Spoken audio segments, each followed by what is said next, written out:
everyone, good morning. It's me again. So, it's been a while, no? Medyo matagal-tagal nung unang-unang video ko. Medyo marami kasing pinagkaabalahan si Tweety girl nyo. So there, like what I have promised on my first video, I'm gonna show you more of my Tweety bird stuff. Of course, yung mga nabili ko, yung mga collections ko, and yon, si Tweety Bird of my life. So, let's start na. First that I'm going to show you is ito. Paano ba? Paano ba? Yay, ayaw. Ang hirap. Yon. Yon. So, yan, nakikita nyo yung hita kong palaban. Yan. Patatim. For your eyes only, guys. Yan. So, there. Maraming lumalabas ngayon ng mga personalized collections, 'di ba? So one of those nga is yung mga vanity mirror, yon. So syempre sa atin yun naman hindi naman magpapahuli, 'di ba? Hindi magpapakabugi yan, of course. So yon, nagpagawa rin ako ng sarili ko para magamit ko araw-araw. Hindi lang naman because gusto ko si Tweety Bird, kahit anong Tweety Bird na lang bibilin ko.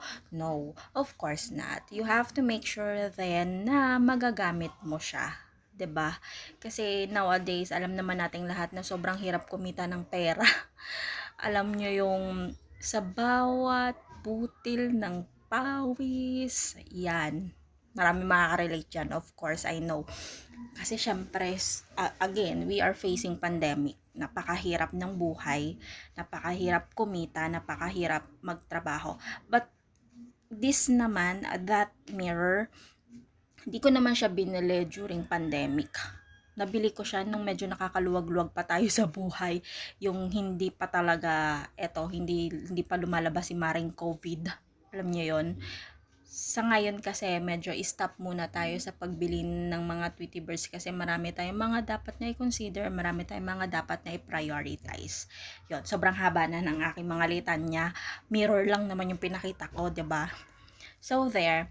Next that I'm going to show you is this. Yan o. Chirin! Ay, wait. Yan. Yan. So, ayun, of course, wallet. Yon, alam naman natin na araw-araw ay kailangan natin to. Kahit wala naman siyang laman. Of course, kailangan lang natin for daily use. 'Di ba? Hindi naman ako masyadong mahilig sa wallet, pero syempre alam ko na magagamit ko to. Saka gusto ko siya kasi pahaba siya. Alam mo yung marami kang pwedeng ilagay sa loob. Hindi lang siya basta coin purse. Marami kang pwedeng ilagay like yung mga IDs mo, like yung sa Pag-ibig, SSS, PhilHealth, ATM cards, if you have.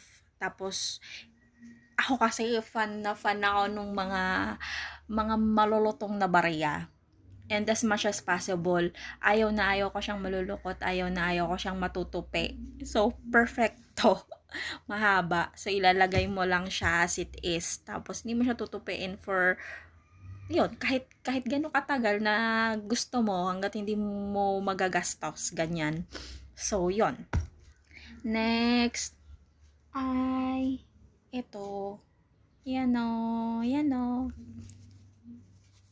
Wala lang. Natuwa lang ako sa kanya. Kasi guys, si Tweety Bird naman talaga ay lalaki naman talaga siya. So nga hindi alam or sa mga nagtataka, bakit ano bang gender ni Tweety Bird? Guys, lalaki po talaga si Tweety Bird. As in, kaya nga love of my life. 'Yon. So yan, ang cute niya, 'di ba? And last na I'm going to show you today, guys, is ito. Yan. Alam niyo yung guys, yung unang-unang kita ko dito, parang feeling ko ako siya. char. Nakikita ko yung sarili ko sa kanya, parang ganyan. Parang pag magkakaroon ako ng chance na maging staff toy, eto siya, si Tweety Bird. Kasi tingnan nyo naman, guys, look. Yan. Meron siyang headphones. And para saan bang headphones? Para saan nga ba ginagamit ang mga headphones, char? Kasi guys, sa mga hindi po nakakaalam, I'm working in a call center. Yan. Isa po ako sa mga bayaning puyat na tinatawag nila. At isa sa mga trabahador ng Pilipinas na nagsasalba ng ekonomiya, char. Tumutulong sa ekonomiya ng bansa. Yon. So, ako lang naman po ay isang hamak na QA sa isang BPO company. So, ang ginagawa ko lang naman po is makinig ng calls ng aking mga johentes, ng aking mga agents. I'm just listening to their calls, of course, checking the quality of their calls. Ulit-ulit, calls ulit. I am just checking how they handle their calls. It should be properly, of course. How they provide service to their customers. Yon, isa yon. So, in my next video, siguro, I'm gonna try to provide more feedback on how I am doing my task as a quality coach or quality analyst or QC or QA, kung ano man yung tawag nila. Kasi iba-iba yun sa every BPO, iba-iba yung tawag nila sa mga QAs. So, there. In the next video, kasi, marami akong naririnig na kapag ka nasa BPO, ganito, ganyan, ganon. So, there. I'm gonna try to provide lang a brief overview on how to work in a call center company. Kasi, syempre, kung merong mga positive, meron din mga negative. Alam nyo naman, hindi naman talaga perfect ang lahat. So, kapag may naririnig kang negative, okay lang. You just have to focus on the positive side. But yun nga, in my next videos, I'm gonna try to provide more details on how to work in a BPO, especially dun sa task ko, sa job description ko. Yon. Kasi yung iba natatakot pumasok sa BPO, yung iba naman ang bababa ng tingin sa mga BPO employees. So there. Ano ba yun? Ang dami ko sinabi. Ito lang naman ang binili ko. So,